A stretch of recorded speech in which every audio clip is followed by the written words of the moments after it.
Good morning, everyone. Welcome to Shifting Gears, Changing Risky Rider Behavior. I'm glad that you could all join us this morning. I'm just going to kick it off and have our speakers just come up and just introduce themselves, as well as give a brief bio of themselves and their background. So first, I'd like to introduce McCall. Thank you, Denise, and thank you everybody who's here. My name is McCall. I've been with the Virginia Tech Transportation Institute since about the summer of 2013 and have been doing motorcycle-related research the entire time. And my background is in human factor psychology, and so it's about understanding what are the behavioral and engineering factors that go into creating events. And here we're going to be talking about a few crash and near crash events in particular. So, quick background on the study. The underlying data here is the MSF 100 naturalistic rider, or 100 rider naturalistic riding data set. And several in the audience are going to be very familiar with what that is. It's been a few years now since that's come off the road. But what we did was we had 100 riders from 4 locations around the country. We instrumented their bikes with our equipment. We get speeds, accelerations, positions, radar, stuff like that, along with the 4 camera views that we see down at the bottom of the slide there. And then we said, you go and you do your riding. And over the course of the riding, they had mostly normal riding, some safety critical events, some near crashes, and some crashes. And with this study, what we wanted to do was go into those crashes and those near crashes and understand why did that happen? Why were some of these near crashes not crashes? What went right in those situations and what went wrong to get them there? We did plenty more for the study, but for this presentation in particular, we're going to focus on 3 of them. But the main thing we got out of it is teachable moments. So what can we take from these traps that our riders in the study got into and show to novice riders or up-and-coming riders or riders taking maybe the BRC for the first time and say, hey, watch out for this. Here's what a more experienced rider got themselves into, and here's how they got out of it or they didn't. So we'll get into the methods here in a second because there was a lot that went into this. But first, and I'm going to ask for no video or no photography of this slide because we do have actual PII here with watching an actual near crash event. But we're going to watch one of the near crashes that we analyzed. And so we're looking from our rider's perspective, the front of their motorcycle. They're on a sport type bike. We have another rider that is in the view here. They have not been together the entire trip. In this situation, they met up on the highway just a couple of minutes before this and then have been lane sharing for the several minutes coming up to this event. And the first time through, we'll just watch it.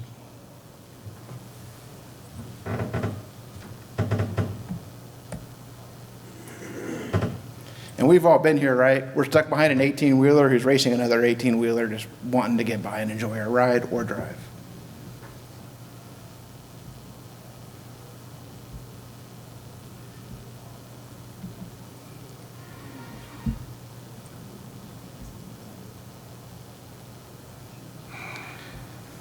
So we'll watch the tail end of this again, and real quick, I just want to remind everybody that when it comes to crashes, and I think everybody here is fairly aware, F equals MA. Giant vehicle, high momentum, and just touching each other with a distance or a difference in how fast they're going would have equaled tragedy for the rider.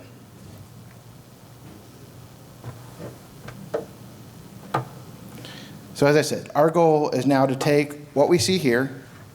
We need to communicate the teachings from what we're seeing here to a group of riders that not only can't watch this video because it's PII protected, but has never been in this situation themselves on a motorcycle. So how do we start breaking down the information to put together a compelling case for these students? Well, the first thing we want to do is start understanding the riders themselves that are involved in these crashes and near crashes that we're looking for. And this is one of the greatest benefits of naturalistic data. I have every trip they took up until this near crash event in that year. I have every trip they took after this near crash event. So how often does this person ride at highway speeds? How often are they on the interstate? How often are they around large trucks? We can establish these rider norms. From there, we can go in and start applying basic MSF principles and say, okay, so from the rider course, what principles are at play? And key here, first off, is getting the rider radar framework underway. So what's going on 12 seconds, 4 seconds, and 2 seconds before the event? Where was the rider looking? What were the potential escape routes? What could be going on? Next, and we're not unfortunately going to see any of these diagrams, we did a whole bunch of fishbone diagrams looking at contributing factors, both environmental and rider related. So was it raining? Did they appear agitated throughout the trip? And things like that, and all that's in the report. And then we want to know where they're looking. One of the benefits we have of this study is that we have a camera that's pointing straight back at the rider. So did they look away at a key point? Was their visual attention elsewhere? Now, we can't say, was their attention elsewhere? So were they spaced out? We have no way of knowing that. But what we can know is, were they looking away, or were they looking at the trap as they were moving into it?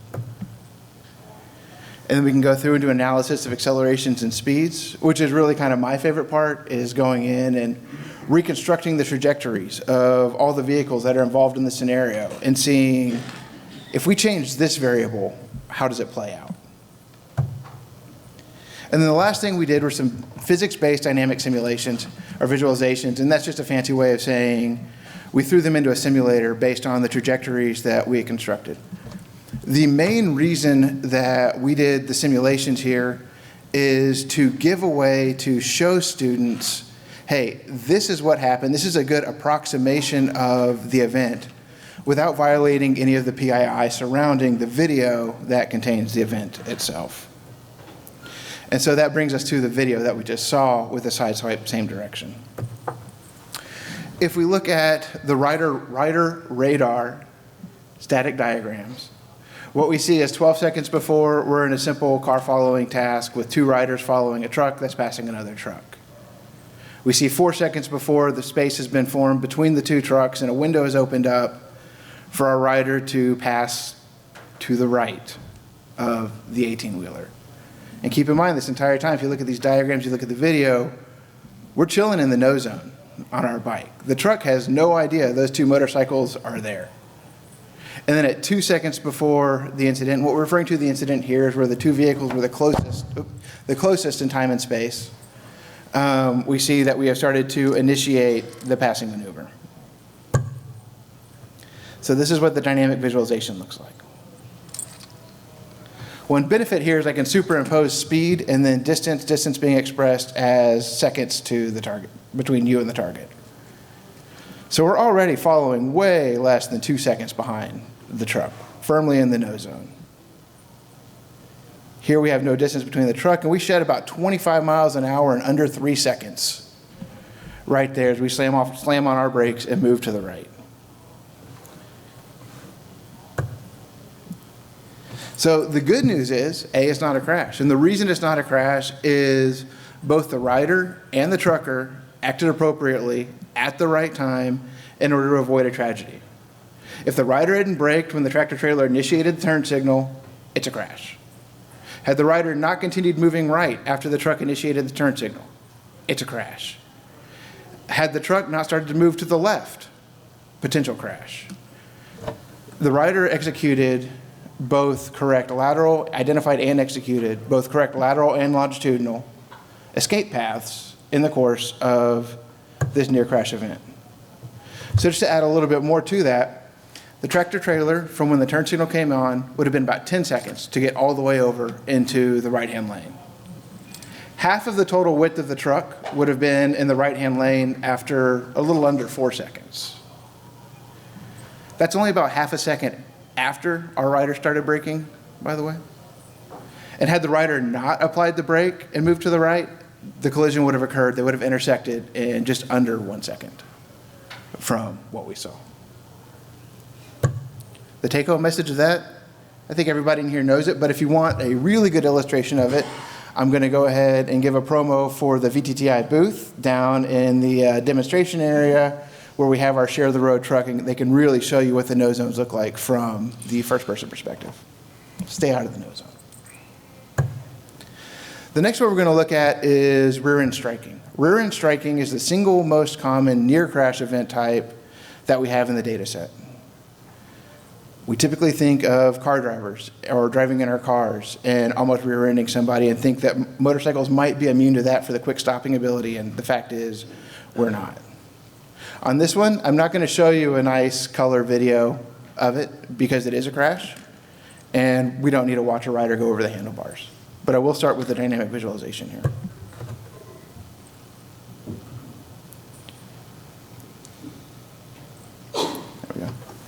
So starting out, we're actually on interstate going about 40 miles an hour, so we know it's fairly dense traffic that's going on. We're following at greater than 2.5 seconds right now, or greater than 2 seconds. But at 42 miles an hour, we meet the vehicle in front of us. We'll watch that again. Because seemingly, we're doing everything right up until the point that we're not. So we go back through, we have that white car that's changing lanes right next to us. Still moving about 40 miles an hour, and then the crash. By the way, this rider spent about 70% of their time on roadways that are almost identical to the one that they had the crash on. That's about 20% and about 20% of their trips. The road was dry, daylight time, perfect weather. Happens in California. What we see here is we have a map of where it happened, and the dots indicate the GPS trace and the speed of the motorcycle in the, I believe, 15 seconds here before the crash to 3 seconds afterwards. We start at about 40 miles an hour, and at the black dot, we have come to a rest. The rider maintained their speed, even accelerated in the seconds immediately preceding the rear end crash. We know just from looking at data that the speeds were lower than what would be expected on that style of roadway. Video confirms that that's because of traffic conditions, kind of stop and go. But why no brake? Why did we run into the back of a car at 40 miles an hour when we knew that traffic was sporadic? And this plot, which is hard to read, and I apologize, gives us the answer. Let's see if we have, yeah. So what we have here is line one here is the rider is looking at the lead vehicle as they should be until about 2.5 seconds before the collision. The red line is the brake light of the lead vehicle. And what we notice is the rider looks away, then the brake lights illuminate of the lead vehicle. So where was the rider looking and why, and what can we take home from this? Because Max surely wouldn't have included it if there wasn't a take-home message. Where he was looking is, if we go back to the visualization, the dynamic visualization. I just heard it out there, absolutely, the white car. The white car makes, and it's hard to see it here, what the rider considered to be an aggressive lane change to the left. So our rider, though, not only looks at the white car to make sure it wasn't coming over into their spot and then move left in the lane, but wanted to do what several of us have certainly never done on the road and chastise the white car driver with his eyes. And so we end up with not just did we look away, we look back. And we're turned away from the lead vehicle at the same time that the brake lights illuminate. And that car and the lead vehicle begins coming to a stop. We lay that out a little bit here. What we're seeing here with the red line is that's how much acceleration or how much deceleration is going to be needed in order to avoid the crash, to bring the motorcycle to a stop prior to intersecting the vehicle in front of us. So what we see here is about 5 3/4 seconds before the crash, the lead vehicle starts slowing. We're just off the accelerator. If we're the lead vehicle at this point, we're coasting. No brake lights. The indications are harder to take in that we are, in fact, decreasing our speed. We get about 2.5 seconds before. That's when our rider looks away. At this point, That's still a stiff brake, by the way, when the rider looks away to come to a stop. 0.2 Gs is not a light deceleration to a stop. You'd feel it. But definitely possible, definitely doable, definitely within the 50th percentile braking to a stop for this rider. Brake lights activate, 0.3 G. Now you're talking about top 20% deceleration to actually come to a complete stop in plenty of time, but definitely doable. By the time that we're 1 second before, we're still looking away, and we're already equal to the rider's strongest deceleration of the year in order to come to a stop in time. And by the time we look forward, physics is not on our side.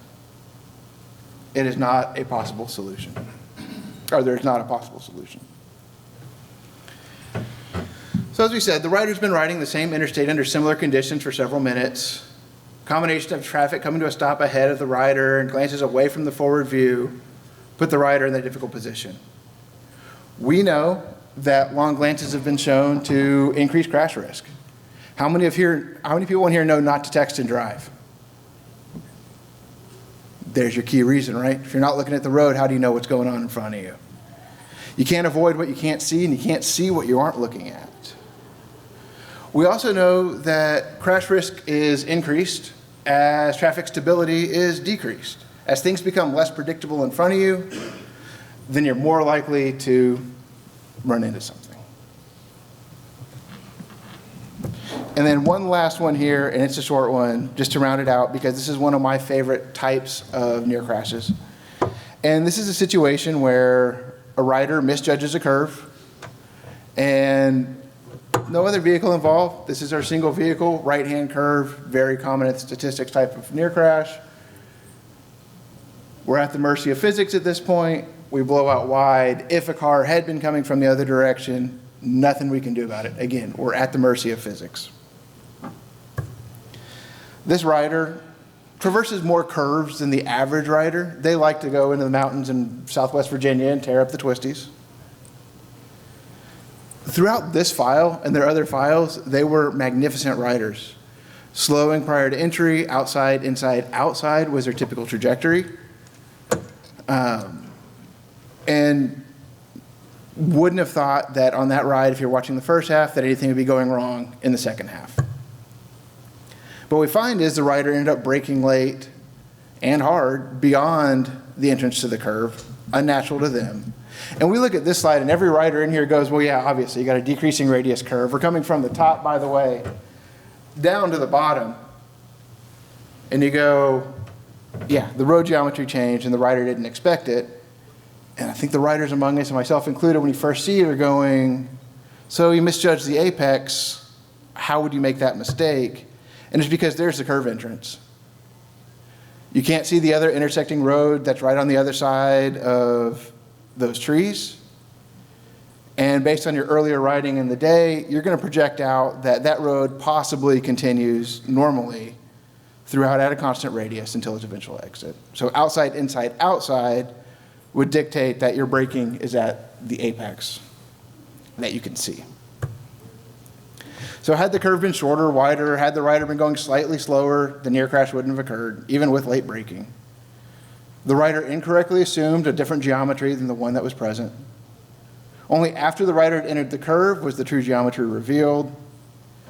And in this instance, outside, inside, outside may have actually decreased the rider's ability to avoid the near crash. Instead, something like a middle, middle, middle, or a middle, inside, middle style trajectory on an unfamiliar road would allow for more forgiveness as they were going through the curve at a lower rate of speed to maintain either one of those trajectories. The but-for and the factor in this near crash comes down to the rider entering the curve too quickly for their riding skill, given the actual versus the assumed geometries. And as taught in the MSF curriculum, if a rider is unfamiliar with a particular road, slow down, take extra caution, especially when you're in a curve with an obstructed geometry and you can't see where the actual apex and exits are. And thank you very much. That's what I brought today. Hopefully it was a little bit exciting at least. And we'll take questions afterwards. Yes, right at the end. Thank you.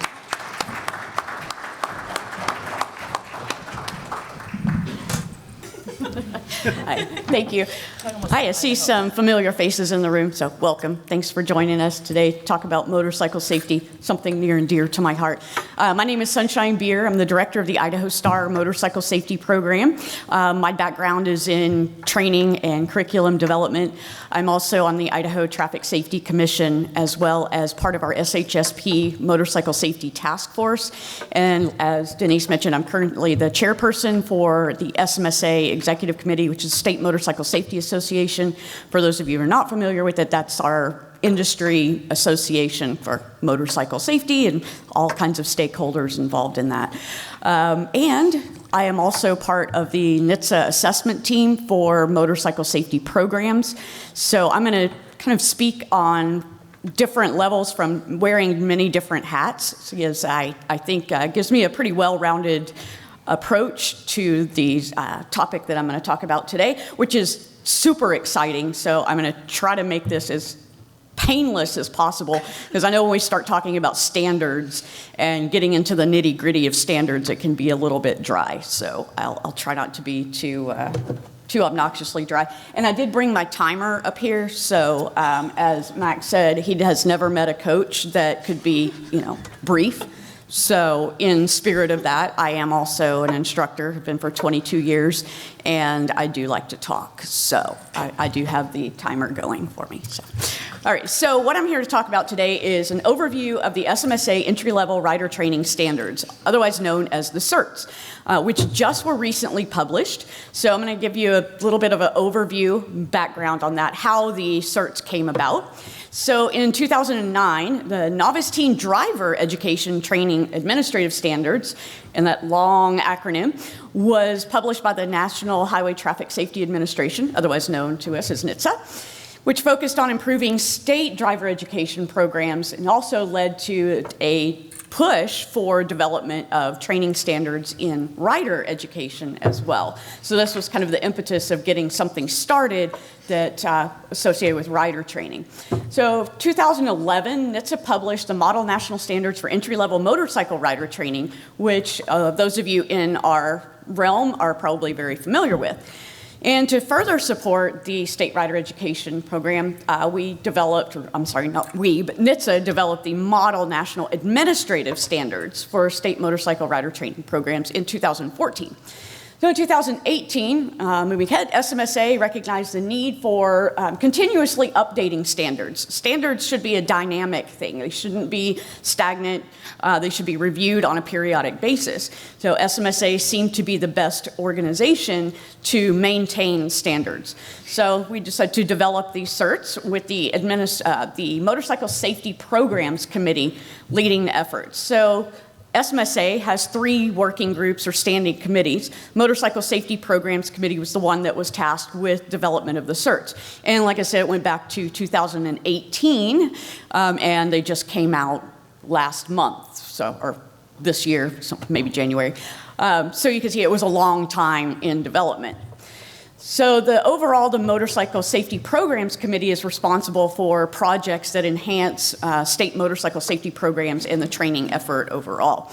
And I'm not going to go through all of the participants. The important part about this slide that I want to take away is the difference in the variety of participants that we had in this program and in this committee working on the CERTs over the last several years. So we had representatives from state programs such as Team Oregon, also represented from private training schools like Yamaha Champions, as well as many other state members. You can see there the list is pretty long of how many people and how many representatives from these different organizations participated in putting these CERTs together. So this is a collaborative effort across many different spectrums, so including coaches and rider training curriculum developers, state folks, motorcycle rights organization representatives. So there was a lot of collaboration that went into development of the CERTs, which of course leads to a lot of discussion. So that's probably why it took about 7 years for the CERTs to be fully developed, because there were some times that we were having debates over the word shall or should, or this or that, and so that kind of takes a while. All right, so purpose and benefits of the CERTs. The ultimate goal is to ensure that rider education consistency is high quality and consistent across the board. So everybody is getting relatively the same information. We all have the end goal in mind, so different programs may have a little bit different methodology, different philosophy for how to deliver the curriculum, and the standards don't tell you how to deliver a curriculum, it tells you what you should deliver in a curriculum. And so it should serve as an anchor for state policies on rider education, training, and licensing, which is a touch point on a lot of other areas. So those of you that are not directly related to rider training, maybe from the licensing side. So have an interest in this as well, even if you're not a motorcyclist. So a set of model national standards to assist with states in establishing other standards in other areas. So we feel like this is a pretty good, solid model that somebody could take and apply to different disciplines. Okay? And also strengthen the state motorcycle rider education and training programs. And this last one here is an important one for me as a director of a state program, helps to mitigate the risk. Something that has come up quite frequently in the last couple of years are, I like to say, these fly-by-night companies or individuals, if you will, that tell people to meet them in a parking lot and they're going to show them how to ride a motorcycle.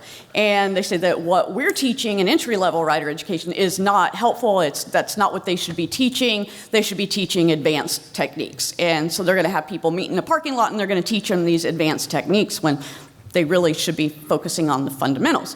So this kind of helps our program to identify those and say, hey, we have a set of standards that we work from. So if you're going to offer training, you need to also work from this set of standards. So the major sections of the certs, 5 major sections. So program administration and oversight, is exactly what you would think it would be. Talks about data collection, overall management, quality assurance.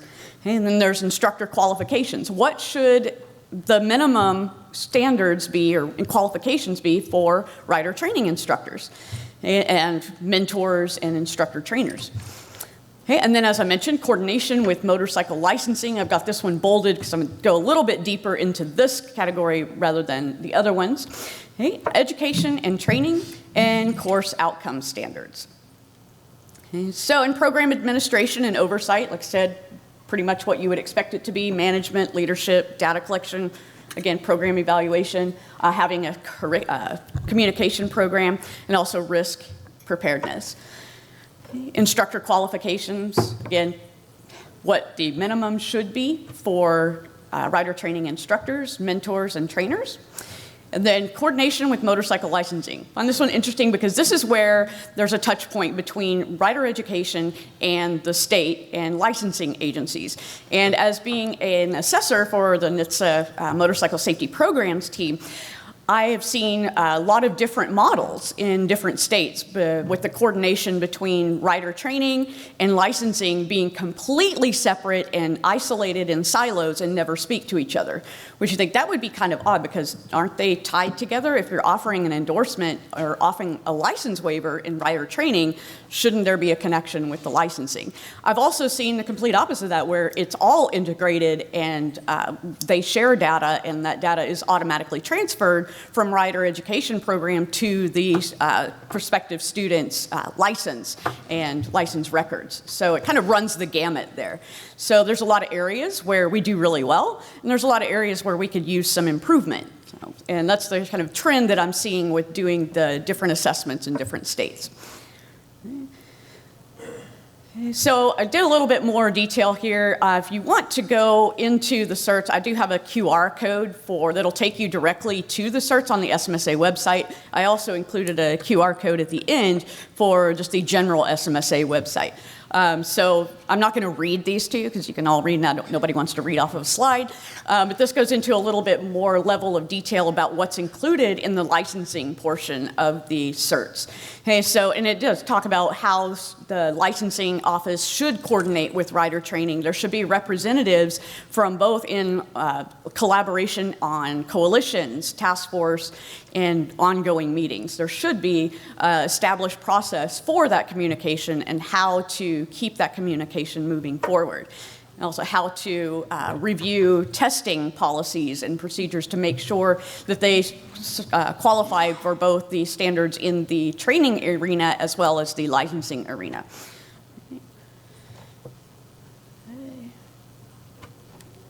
There's quite a few different modules for the licensing sections. I think there are 5. So this talks about specifically about the licensing waiver system.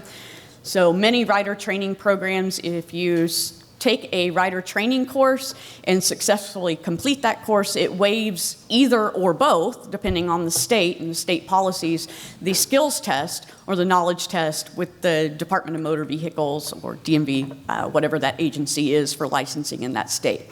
So that's what it's talking about with licensing waiver that some of you may not be familiar with. Okay, and then definitely should have oversight and maintenance of that licensing system. So we're putting people out on the road.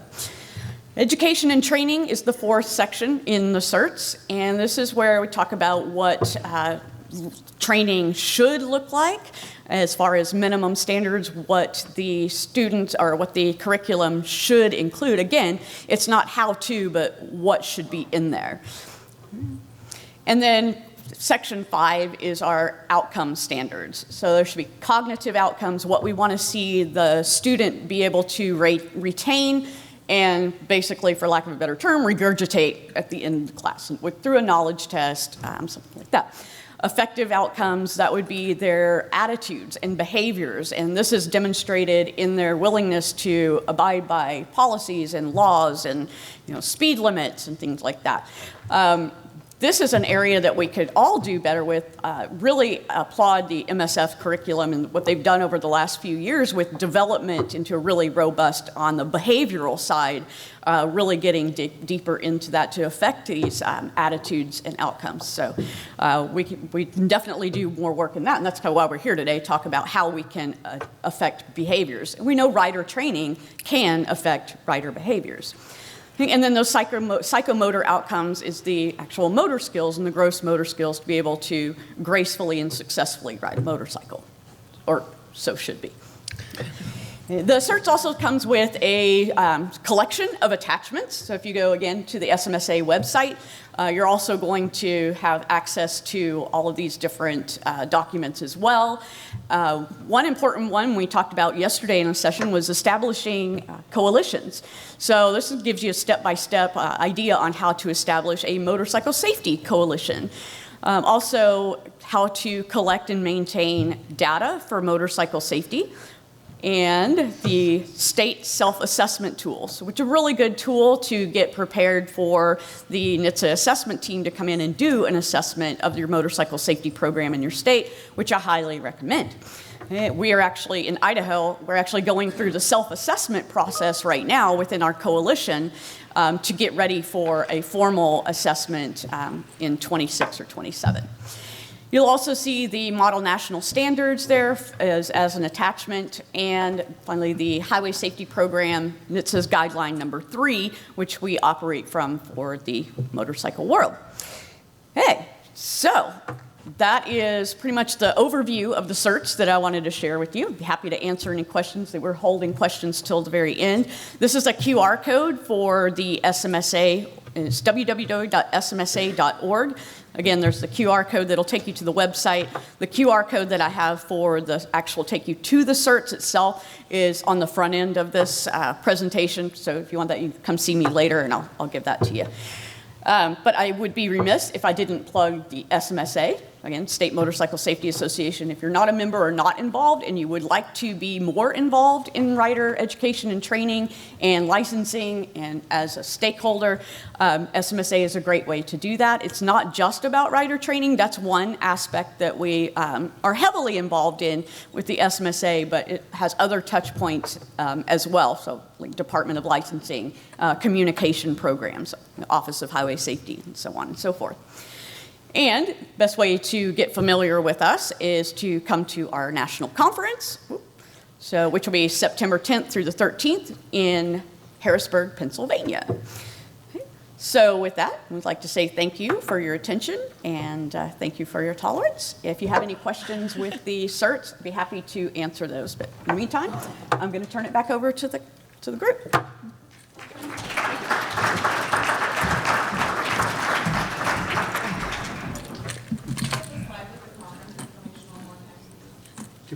The conference. The conference. Just back.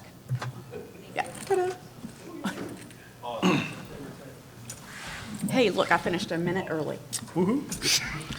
Yeah, and I'm excited to say I work for AMVA, the American Association of Motor Vehicle Administrators, and we are a part of SMSA, and I do believe it's a great community of safety professionals who are really looking to decrease the amount of crashes and fatalities that are currently happening on our roads. And it's going to take all of us to make a difference. It just can't be a few. So if you're interested in being a part of it, I strongly encourage you. And now I would like to introduce my next speaker, Dan Cooke from Washington State. Thank you very much. My name is Dan Cooke. I'm from Washington State. I work at our Department of Licensing. I oversee our licensing, endorsements, and traffic safety programs, which include all of our novice driver programs, education and assessment regulation of the industries, specifically motorcycle CDL and our basic driver license. I just want to give a shout out. I mean, anybody who's been around this week has already seen me like way too many times. It's because of, I'm here because I have amazing staff and amazing teams that are doing all this work, and we could only fund one person to come. So you have to look at my face every time instead of my motorcycle safety program manager, Robert Willis, who is out there doing amazing stuff for the state of Washington and really doing stuff. So the credit for this program and everything else goes to him and his team of amazing folks. And so what I'm going to talk a little bit about, and it's fantastic to follow Mac, to follow Sunshine, because rider training is so important. Making sure that a rider has the right skills is so important. And but one of the struggles that we all have is making sure riders go get that training. And so I'm going to talk a little bit about a program that we developed in the state of Washington, a little out of the box, especially for a state agency to take this approach to encouraging riders to go get training. And so that being said, just go through it. So here's a little bit of the agenda. I'm just going to go through some stuff, talk a little bit about that challenge. I'm not going to spend a lot of time on that slide, but just an overview. What we needed to do is determine who our audience was. Who did we really need to get this information to? Who really needed to come back for training, go get training that had never had training before? And we wanted to figure out how we could reach the largest number of folks in our state effectively to start this conversation, if you will. Then we developed a plan to gain, then we had to, okay, we got their attention. How do we hold their attention? And then actually execute on what we were trying to do. So to motivate unendorsed riders, this was finally what we decided on. We needed to motivate unendorsed riders who are drawn to the idea of challenging conventional boundaries and seeking the thrill of riding speed and freedom that comes with it. But we needed to make sure that our campaign creative showed motorcycle training would enhance skills and control and empower them to, be a part of that responsibly and instinctively. Just for some background in Washington, in 2022, 50% of motorcycle fatalities in Washington were unendorsed riders. 20% of motorcycles in Washington are registered to an owner who is unendorsed. How could we reach those riders? What was the best way that we could get those owners to get their license, to get their endorsement, maybe get some training? And so we came up with this campaign. It was a postcard campaign that we sent to every single resident of the state who had a registered motorcycle but didn't have a motorcycle endorsement. That was about 48,000 riders. And on that postcard, it gave them an opportunity to get a $100 voucher towards motorcycle safety training. We issued 200 in the first 5 days that went out. And there were 11 people that went right out to get training. I will say, if anybody has experience with licensing, and we absolutely did send postcards to some people who already had an endorsement due to some issues with our stuff. We also sent people to yeah, that person was the registered owner, but maybe the registered owner was the wife. Husband's the one that's actually right? We still were actually getting the information to the household. One funny little snafu, one of the people that accidentally got the postcard that shouldn't have was the program manager. Yeah, so we figured out what was going on there, recocked a little bit, and made sure that we did get the postcards out. And we had, in general, very positive reaction. There were some negative reactions. What are you doing looking at my stuff? I don't want you sending postcards. But what we ultimately did to support this was a social media campaign. And that's where I'm going to get into some of the things where we went a little bit out of the box. So as of October of last year, almost 1,000 people had already sought out training based on that postcard. So those were unendorsed riders who owned a motorcycle who had come to get training. 1,600 people came and got their endorsement total. So even people who didn't go get training still came and got their endorsement after this postcard campaign went out. But then another 3,000 moved out of state. Overall, nearly 10% reduction in the number of unendorsed riders in our state just based on this campaign. So we see that as a big success here. But let's talk a little bit about this campaign. So we wanted to associate training with instincts and control. We wanted to create the idea that safety training enhances skill rather than reflects a lack of expertise. We wanted to encourage riders to seek out training to make their experience better. Our ads had over 9 million impressions and more than 180,000 clicks, an average cost of 30 cents a click, which was 66% below the landmarks that we were estimating. The web page had over 202,000 views from 109,000 viewers. So that was great too, because we could see that we were getting people to come back more than once. They were coming back to our riding resource page more than one time. And people were exploring it. Over 400,000 interactions on the page, because the page that we had there has got a lot of resources, a lot of information, how to find training, how to just, orient yourself to riding in Washington. So we thought all of these statistics were just really supported the fact that people were going to be using this resource.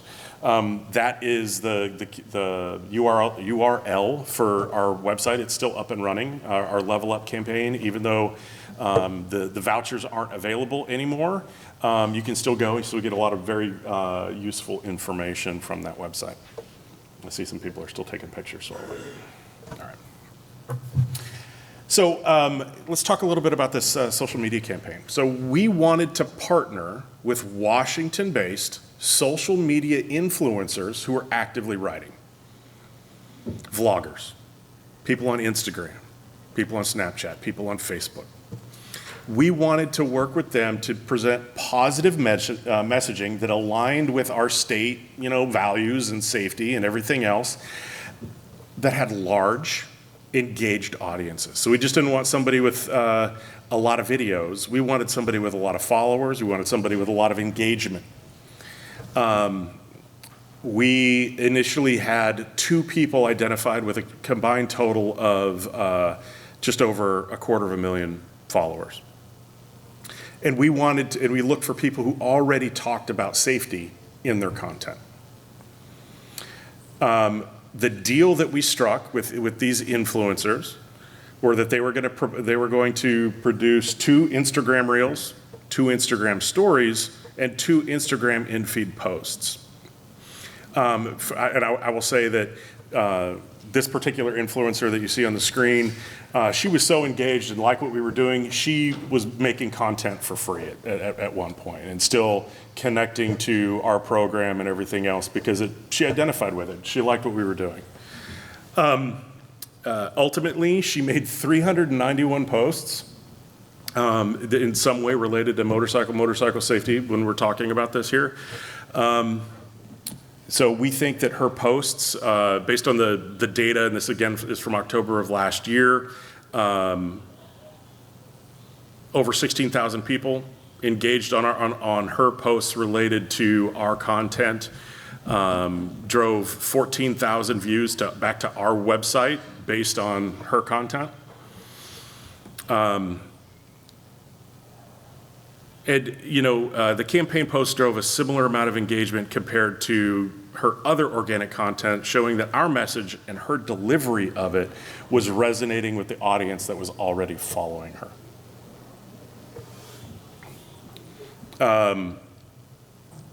So one of the other things I'll say on her, you'll notice at one point it talks about 2 influencers. We originally had a second influencer that we'd worked with. You may have seen him on Instagram. His name's Fuzzy. He dresses up in like a dinosaur costume or a dragon costume and drives around Seattle. You got a lot of followers.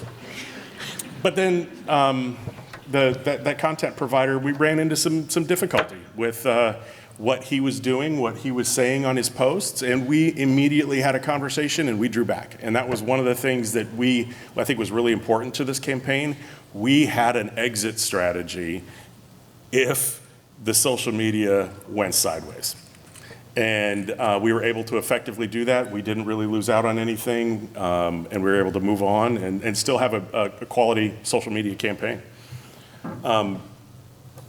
So ultimately, this is what we're trying to do. What we need from influencers and what we would advocate for others looking for influencers to drive people to motorcycle training is to provide influencers with comprehensive motorcycle safety training through our program. So one of the things, if you go and look on her feed, you will see her participating in our state motorcycle training, taking videos. She's got some great pictures with Chris Johnson, who is one of our motorcycle training providers in the state. Really encourage authentic collaboration. Influencers, let them create their content. Work with them about that, but let it be their story. Don't just use them as a vehicle for you to deliver your story.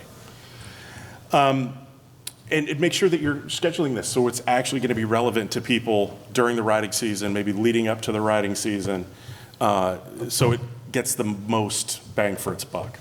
You got to manage risk. I talked a little bit about this already. Sometimes influencers may do things on their channels and outside the scope of your agreement or what is acceptable to your agency, to your safety profile, to your values. Set expectations in the contract, what's acceptable, what's not acceptable, monitor those channels, make sure.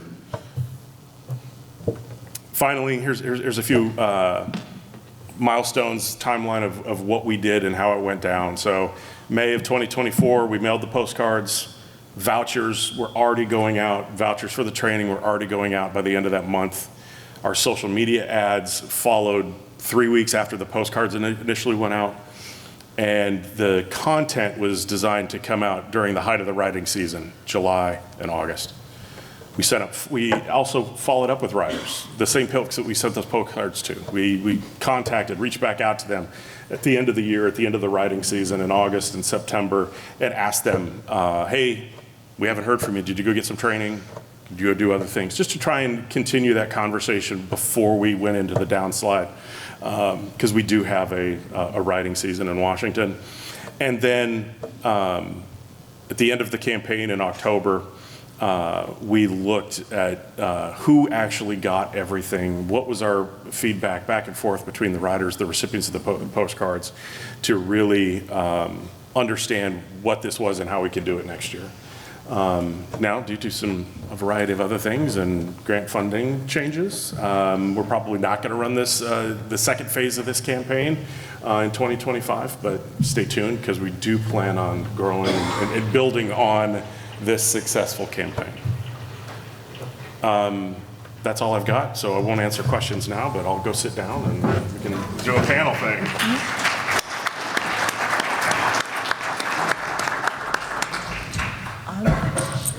Just to touch on the unlicensed rider population, I pulled up some NHTSA traffic safety facts, and in 2022, there were 35% of the people involved in fatal crashes driving without valid motorcycle licenses.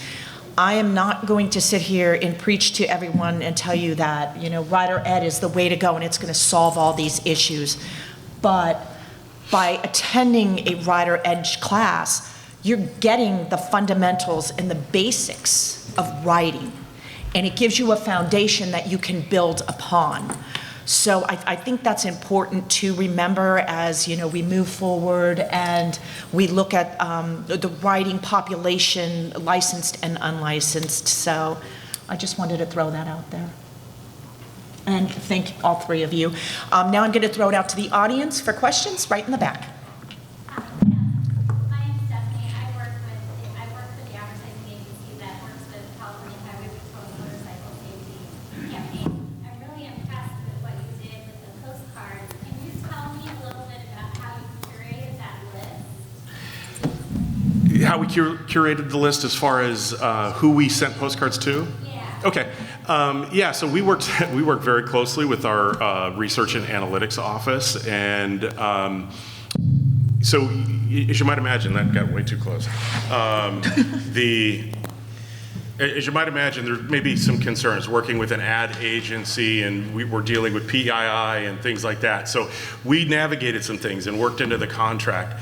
They helped to develop the postcard. We identified the audience for who was going to receive it, and then we took care of all of the mailing and everything like that. So we never actually had to transfer PII for these 50,000. It's not you. Okay. It's not for you. these 50,000 riders to an outside entity. So originally that's what they wanted, and we're like, no, we don't feel comfortable with that. So we worked some things out, and it ended up working out really well. Right. So one more question on the vouchers. How did you fund that? Was that grant funding you used for the vouchers? So Washington State already has a motorcycle subsidy program in our state that we use the $5 off of every endorsement that goes into a motorcycle safety fund in our transportation budget. And what we did is we just carved out about $20,000 that would have normally gone to subsidies in other ways to be specific to this program. Okay, excellent. Thank you. You're welcome. Yes. Oh, it's you. Yes. It became very clear to us, Colorado just recently had some motorcycle changing legislation regarding filtering. We have a large rider population. We have roadways, highways, mountains, canyons. We have a wide demographic of motorcycle riders. Our citation, I work for the motorcycle unit in my sheriff's office. The citation for riding without endorsement is like a $15, $20 ticket. It has zero effect. So it became clear watching the presentation that catching these riders when they're new riders is really, really important, and the best way of doing it is the way you're doing it. The ultimate consequences is either a fatal accident or really minor ticket, which isn't going to compel them to go get training. So my question is, with the largest rider population, certainly over the last 5 years, being adult females from 20 years old to 53 years old is the fastest growing demographic. What kind of demographic would you observe in your unendorsed riders in terms of like who we're really looking at beyond education? That was for me, right? Yeah, okay. So correct me if I'm wrong. I don't know if Allison has, I'm looking at Allison Radford right down in front, ladies and gentlemen. She's our research director at Department of Licensing. Anyway, sorry, Allison. I don't know the specific details and the breakdowns for, gender demographics within our unendorsed rider fatalities. I know it is mostly male. Most of the females that we see involved in unendorsed rider crashes are actually passengers. Most of the females that we are seeing involved in crashes in our data aren't unendorsed. They're typically going through the training and that kind of stuff. One of the things you said at the beginning, I'll throw out something that Washington did about 4 years ago when we started to make some changes to our program. We worked with the legislature. We made the fine for riding unendorsed more expensive than the cost of training. So to address exactly what you were saying, because up until that point, it was $136 for fine for riding unendorsed, which was less than half of the cost of a typical motorcycle training. And We worked that out. We had universal support. MROs were all for it. The schools are for it. The training entities were all for it. They thought that was a fantastic idea. It's one of the easiest pieces of legislation we've ever advocated for, was just that simple: make the fine make the fine an actual deterrent for what you're trying to drive. Mm-hmm. That's great. Right, yes, that's you. Yeah. This is great. Thank you very much for this. We have, in New York City, even a higher percentage of our fatal motorcycle crashes are unendorsed, it's about 60%. But we also have a moped population that we include in this. How did you come to $100 as the incentive? And I ask that because we've been focusing very heavily on this and trying to get fully subsidized training, and that has been a huge obstacle for us. And I don't think it has occurred to us to find an intermediate amount. We felt like if we weren't going to offer fully subsidized training, that like people were just not going to do it. But it seemed to be pretty effective. And I guess also a second question: did you talk to any of the population of people who didn't do it, or find out any data about that number itself? No, we weren't able to talk to the folks who just chose not to do it. One of the things we wanted to be sensitive to the fact that we had taken data out of our system to identify a population that say, hey, you may be doing something wrong. We did not. We made a conscious choice not to potentially exacerbate that feeling by going back and poking them again. And for the campaign that we have set we were not going to do another postcard. We were going to find another way to do an engagement along those lines. Going back to the first part of your question, the amount. I will fully... While you answer that, can you also say what the amount of your training also is? Like how much is it? Yeah, so in the state of Washington, we do not have a centralized training program. So we have currently 11 training providers running 9 different training models. We've got MSF, we've got total control, we've got, the whole gamut. We've got some amazing people that are developing their own training. So it's all based on what they offer and how they offer it. We're also kind of a weird animal out there, Washington State. What will get you an endorsement in every other state will only get you a permit in Washington. You have to do additional testing to get an endorsement in Washington. So it's kind of an apples to oranges comparison really as far as price goes. But I will tell you, on average, it's between $200 and $300 usually for a 2-day course that is going to lead to a permit, and then it might be another $120 for a 1-day to get your endorsement. Or I should say, that includes endorsement testing. You do not need to take training in order to get an endorsement in the state. Going back to your question of the amount, we picked $100 because it was a nice round number. There was really no other thought into it than that. And we had, our subsidy at that time was $85, but it was $85 subsidy that we were offering. And we'd already known that we were going to increase it to $100 in 2025. So we just kind of felt it fell right along with, our progression. When we're talking about the future state, we were planning on, this next round, making it a full price offering, because we got some great engagement. We still have not seen redemption on every single one of those vouchers that we gave out. We gave out 200 vouchers. Not all 200 have been redeemed at this point. And we're left wondering why.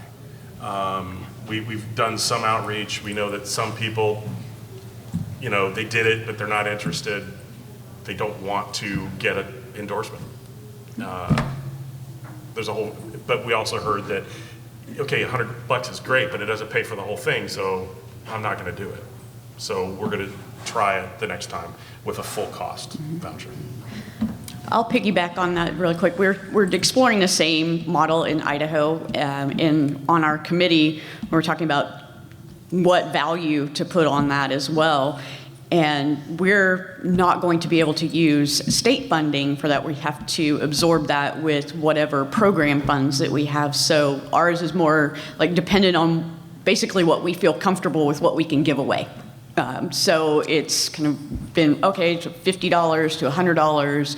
So we're still bouncing around those ideas. Yeah. Okay, I want to add, because Quinn Passmore, a member of SMSA, safety team, and Michigan OHSP, we have been doing Shadow Rider for, I think we're finishing up our 8th year, which is the exact same thing as the postcard. And I just wanted to throw this up to piggyback on you guys, because ours is NHTSA funded. In Michigan, the OHSP, we do the safety campaign, our rider coach training and rider our BRCs and stuff are ran through the Department of State.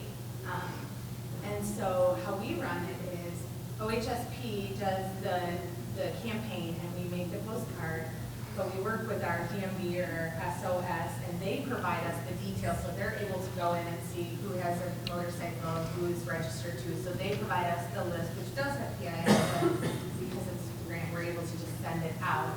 Same thing we found, we've been running it for 8 years and we just decided to not run it next year because in the last 4 years our numbers have not changed at all and we're spending $20,000. I love your idea with the incentive. I'm going to take that back. Our program is only $50 because it's a state ran agency, but I like that whole campaign. So maybe we thought we would take a year off of doing the postcard to see if the numbers drastically went down or if it was worth it because we're spending $15,000 a year to run these and stuff. So, but I loved your incentive, and I just wanted to throw it out there that there are different ways to fund this and get the information. So Yeah, so just to Michigan, it's called Shadow Rider if anybody wants to. So the money to do all of the social media stuff, all of the outreach did come from an NHTSA grant. Okay. And what we paid for with our state money was the vouchering, the paying for that piece. And part of the reason we're not doing it next year is NHTSA funding.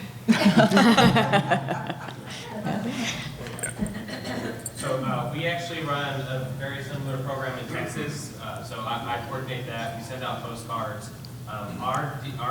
We compare DPS and DMV data to find out who our unlicensed riders are.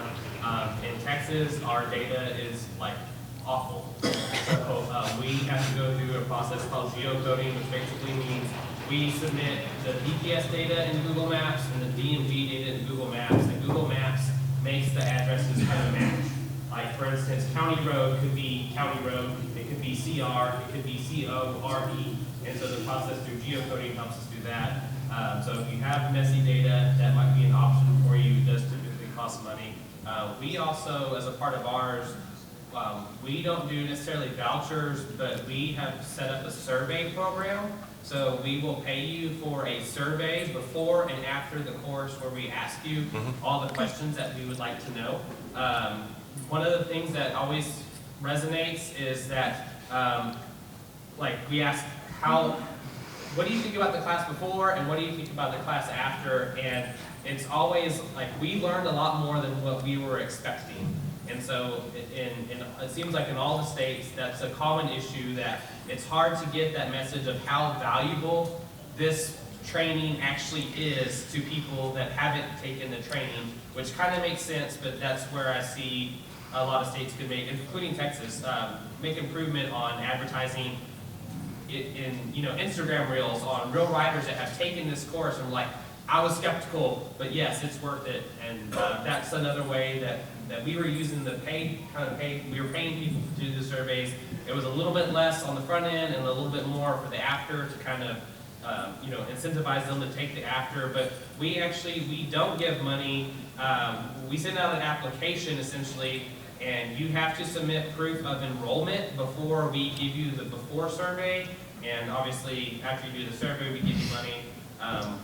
One of the things that we have heard from not just motorcycle licensing in particular, but many different things is that you should not pay for the whole thing, because if there's no skin in the game on the rider end, like even a minimal amount, then they're less likely to no-show. I mean, you saw that where you were giving away $200 or $100, and people were taking those certificates and not using it. One of the things that we've also heard is it's not necessarily the money, but it's the time. We have a pretty hefty fine in Texas for licensing, and people will sign up for the course, show the court that they signed up for the course, and not go take the course. And that's how, again, speaking to trying to instill the value of the course is something that I think we could all be better on. Yes. Hey, I'm also from Colorado, and as you all heard, and I apologize, you heard me pull up the Instagram person that you had shown on the screen. And my struggle, because I own a motorcycle school in Colorado, is finding influencers who wear all their gear all the time. And one of the things that I noticed about the influencer you put up is that she only wears her helmet half the time. And so how really do you vet these influencers or these people that you're trying to put up there as models for the motorcycle community? That was a real struggle. I will tell you, and when my team brought that to me, and that was one of the first things I saw. And the initial was like, yeah, we can't do that. But this was a very long, protracted conversation. I won't bore you with all of it. But it really came down to, well, look at where she is riding when she is posting those things. When she's in Florida, she's following Florida law. When she's in Washington, she's following Washington law. When she's, because she's riding all over the country.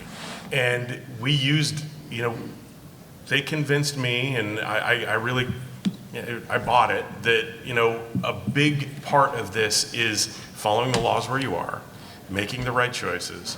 And what we were really, truly trying to do was get people to listen. And if we could get an authentic person listening that would at least say, hey, I follow the laws based on where I am, and I make my choices, and I do my thing. So long as they weren't breaking Washington law, doing something outrageous, or the reason we lost the other guy was because they made a post that was basically like, I'll do what I want, I'm not gonna follow the laws in Washington, and we couldn't do that. I mean, that wasn't something we could do. But you're absolutely right, it's a struggle. Finding this perfect mix of an influencer in your community that is following all of your, everything you want to see. Good luck. If you succeed in that algorithm, please share it back with us, because we'd like to do that. But I mean, yeah, I think one of the big successes of this postcard program wasn't just that we had the postcard. It was because it was tied to something that people were actively engaging with that had nothing to do with the postcard, but they saw it, they went to the same links, they did the same things. Because we've had postcards before, this was the most successful postcard campaign that we've done. We used to do surveys. This was much more successful than our survey program. And we're just contributing it to the level of engagement that went along with it.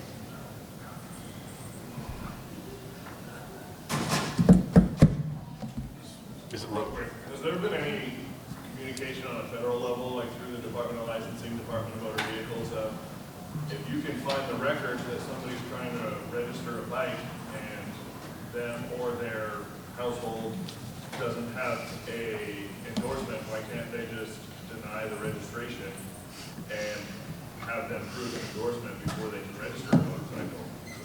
Because they might not be riding it. Yeah, I mean, they might be the owner, but they may not be riding it. I mean, every state law is different. That there's not federal law to that extent. Same thing goes. Some states you're required to have insurance to register your vehicle. Washington, you don't. Anybody can register a vehicle if they're over a certain age. Don't even have to have a driver's license to register a vehicle. So, go. New York.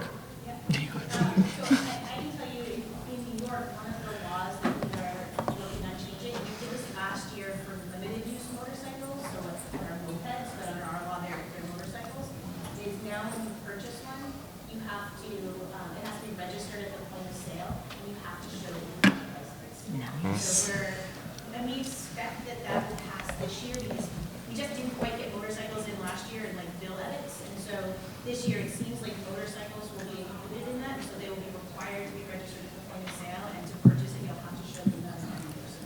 So because we have this problem. Yeah.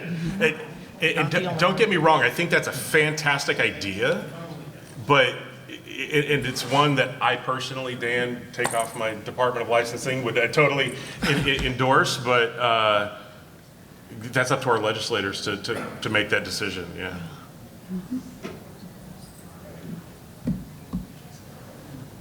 Do we have any more questions?